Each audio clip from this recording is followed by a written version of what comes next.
itu pahalanya dihitung dari 1. Baik, saudara-saudara, ini sengaja kita perlu masuk satu materi, tapi memang tidak akan selesai, yaitu materi goreng musyirat. Kalau ini materi kalau kita sampaikan pada zuhur, pada isoma setelah jam 1, mungkin kita pulangnya lebih sore. Siapa yang bilang? Mau pulang jam 5? Apa jam 4? Apa setengah 3?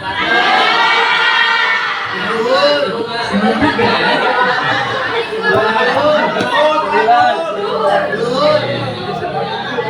Kalau zuhur kita pulang, besok maghrib baru selesai. Ya, karena nanti materi akan bertumpuk di hari yang kedua. Baik, insyaallah hari ini materinya sampai strategi mengajar. Ya, sampai strategi mengajar itu nanti pada selesai goib. Nah, hari ini kita cicil dulu goibnya. Mudah-mudahan masih semangat ya untuk terus bersuara untuk membaca Al-Quran. Karena jilid 6 itu kita membaca Al-Quran secara utuh, satu ayat, bukan seperti ditilawati jilid tadi kita baca per baris. Ya, jadi kita akan masuk ke jilid 6. Siap? Siap. Apakah sudah siap? Siap. Oke. Baik. Coba dibuka jilid 6. Jilid 6 pokok bahasanya ada 3. Simple, ya. Yang pertama yaitu surat-surat pendek. Jadi anak-anak diajarkan membaca surat pendek sebagai latihan persiapan masuk membaca Al-Quran. Ini juga bisa dihafalkan dari surah An-Nas sampai Al-Duha, ya. Kemudian yang kedua diajarkan ayat-ayat pilihan. Ayat-ayat pilihan itu disampaikan dari halaman 12 sampai 21. Ya. Mulai dari surah Al-Fatihah, anak-anak diajarkan cara membaca surah Al-Fatihah bin nadhar dengan melihat. Kemudian setelah itu anak-anak diajarkan cara membaca penggalan Al-Quran atau ayat-ayat pilihan. Jadi ayat-ayat pilihan ini sesuai dengan kurikulum LPPTKA BKPRI nasional.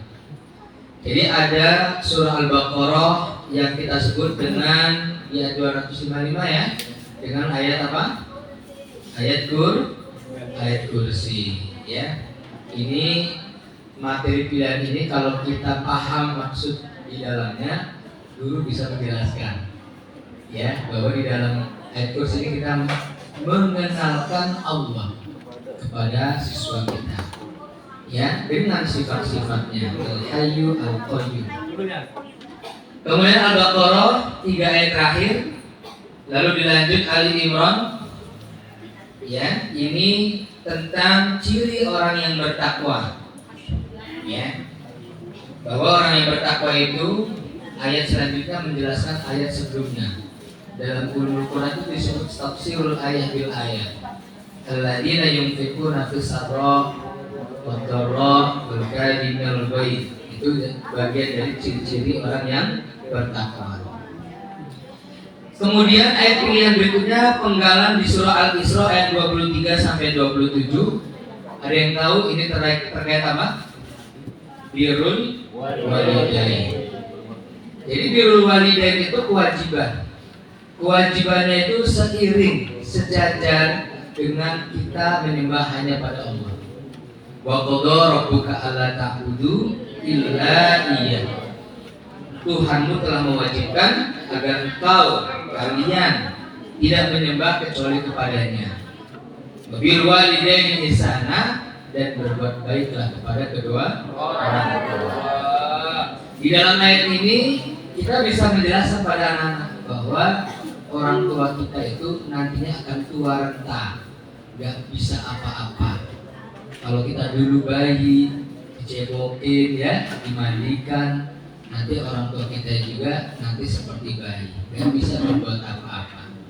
Maka di sini ada tata cara bagaimana memperlakukan orang tua agar tidak dibentak, tidak berkata kemudian kita mendoakan kedua orang tua. Rabbirhamhuma kama rabbayani shaghira. Di ayat ini juga ada larangan untuk tidak mubazir. Wala tubazir tabadzira innal mubadzirina kanu ikhwanasy syayatin. Lalu ayat yang berikutnya ciri orang yang beriman. Nah, seperti apa sih orang yang beriman? Dijelaskan di dalam ayat ini termasuk bagaimana penciptaan kita.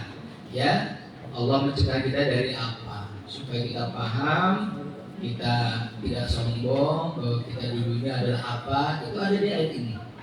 Lalu surat berikutnya Luqman tentang pendidikan orang tua pada anak. Apa yang harus kita lakukan? La tusyrik billah. Orang tua itu harus menanamkan hal yang pertama adalah jangan berbuat syirik. Lalu di situ ya budaya aqimus sholat dan seterusnya ya. Ini mengajarkan sholat dan seterusnya. Al-Fatih ini terkait dengan bagaimana dakwah Rasulullah SAW, bagaimana sifat kajian Nabi kita ini ya. Muhammad Rasulullah walladzina ma'ahu asyiddatu 'alal kuffar ruhama'u bainahum. Berkasih sayang di antara kita semua. Lalu ada Ar-Rahman, nikmat Allah yang begitu berlimpah, tidak ada yang mampu mendustakan. Apa ayat yang paling kita hafal di surah Ar-Rahman? Fabi ayyi ala rabbikuma. Al-Jumu'ah, keseimbangan antara ibadah dengan muamalah. Idza nudiya lis-sholati min yaumil jumu'ah fas'au ila dzikrillah. Ayat berikutnya fa idza qudiyatis sholatu fantashiru fil ardh. Jadi kita cari karunia Allah yang begitu luas. Itu nanti setelah kita ibadahnya bagus baik kepada Allah. Baik, nah masuklah ke halaman 22. Di sinilah pokok bahasan yang ketiga, yaitu belajar muskilat dan gharib. Saudara rahmatullah, muskilat itu bacaan yang dianggap sulit. Kalau dianggap sulit berarti bacanya sebetulnya mudah. Karena baca Quran itu sesungguhnya mudah. Wa laqad yassarnal Qur'ana lidzikri fahal min muddakir. Allah sudah menjamin kemudahan kita dalam belajar Quran. Nah, tetapi ada ayat-ayat tertentu yang berbeda antara tulisan dengan bacaan secara kaidah. Misalnya ada nun ketemu sin, nun sukun ketemu wawu, nun sukun ketemu ya. Yang kita bilang tadi Ustaz Edi tadi bilang ada idgham bigunnah. Di ayat ini di gharib muskilat ini kita akan menemukan nun sukun bertemu ya wawu dibaca izhar. Seperti sinwanun, inwanun, bunyanun, ad-dunya. Ini namanya muskilat. Muskilat berarti bacaan yang dianggap sulit karena ada perbedaan, karena adanya pengecualian dari kaidah umum. Ada roh sukun didahului kasroh, mestinya dibaca tafkhim atau tahqiq. Tahqiq, roh sukun didahului kasroh. Fir'aun, Bilkadir. Tapi ada yang dibaca dengan tebal ketika bertemu huruf istiqlal mengharapkan fathah. Ini pengecualian. Bil, soda, bil, tosun dan seterusnya. Lalu gharib bacaan asing yang tidak mengenal kaidah. Seperti ada imalah, majroha dibaca, nggak ada kaidahnya. Kenapa dibaca majroha? Apabila apa? Nggak ada apabila-nya. Pokoknya majroha dibacanya majroha karena mengikuti riwayat Hafiz dari Imam Asim. Jadi ini namanya gharib. Kalau gharib itu tidak ada kaidah. Tapi kalau muskilat itu ada kaidah, tetapi kaidahnya adalah kaidah pengecualian. Baik, saudara rahmatullah, ini kita cicil ya untuk bacaan muskilat dan gharib. Yang pertama di halaman 22, silakan dibuka. Ada 4 bacaan yang dibaca dengan idhar mutlak. Apa? Dibaca apa? Nun sukun, bertemu ya wawu dalam satu kata, jelas bacanya. Di Al-Quran ada 4 bacaan. Sinwanun, tinwanun, bunyanun, ad-dunya, 2, 3. Sinwanun, bunyanun, ad-dunya. Kayaknya saya nadanya kurang tinggi ya. Tadi habis Ustaz Edo, saya panggil Ustaz Edo, Ustaz Edi, belum jelas tidak dia namanya ya. Jadi saya tinggikan lagi ya nadanya. Ada 4 bacaan. Yang pertama sinwanun, tinwanun. Yang kedua bunyanun. Yang ketiga kemudian ad-dunya. Yang keempat 2, 3 sinwanun, tinwanun, bunyanun, ad-dunya. Coba menghadap ke depan tanpa melihat bersama-sama. 2, 3 sinwanun, tinwanun, bunyanun, ad-dunya. Kelihatannya hafal semua ini ya, karena bareng-bareng bacanya. Baik, ini harus dihafalkan dalam arti tahu ya bahwa 4 bacaan ini dibaca idhar mutlaq. Baik, sekarang yang berikutnya bacaan ro tafkhim disebabkan setelah ro sukun didahului kasroh bertemu huruf istilah berharakat fathah dalam satu kalimat atau dalam satu kata. Ya, jadi mirsad. Kalau tidak dalam satu kata, maka tetap dibaca tebal. Contoh, fasbir sabran jamila. Itu bacanya fasbir sabran. Tidak fasbir sabr, tidak dibaca tebal. Kenapa? Karena tidak dalam satu kata. Tapi kalau dalam satu kata, mirsada, mil, bukan mil, tapi mirsada, bareng, mirsada, ya. Kemudian harus berharakat fathah untuk huruf istilah.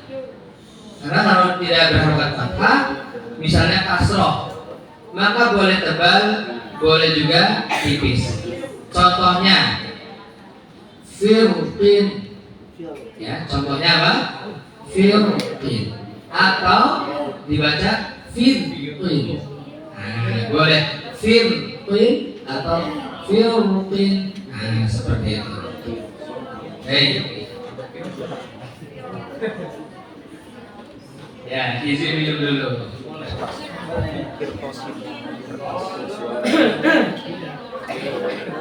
Walau nazalna 5 menit ya, sebentar lagi kita akan istirahat. Oke, kita baca. Bismillahirrahmanirrahim. Ayo. Bismillahirrahmanirrahim. Inna jahannama kanat mirsada. Ayo. Inna jahannama kanat mirsada. Mirsada. Contoh lain, kita buka halaman 24. Fi qirtasin. Fi qirtasin. Sadaqallahul azim.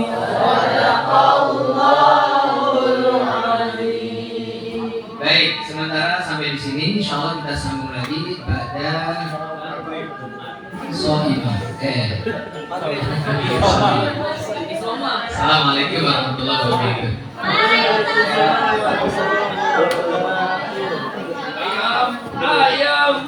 beneran. Antri. Saya.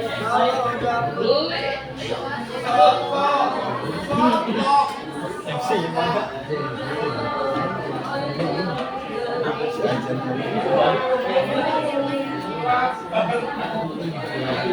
Antri.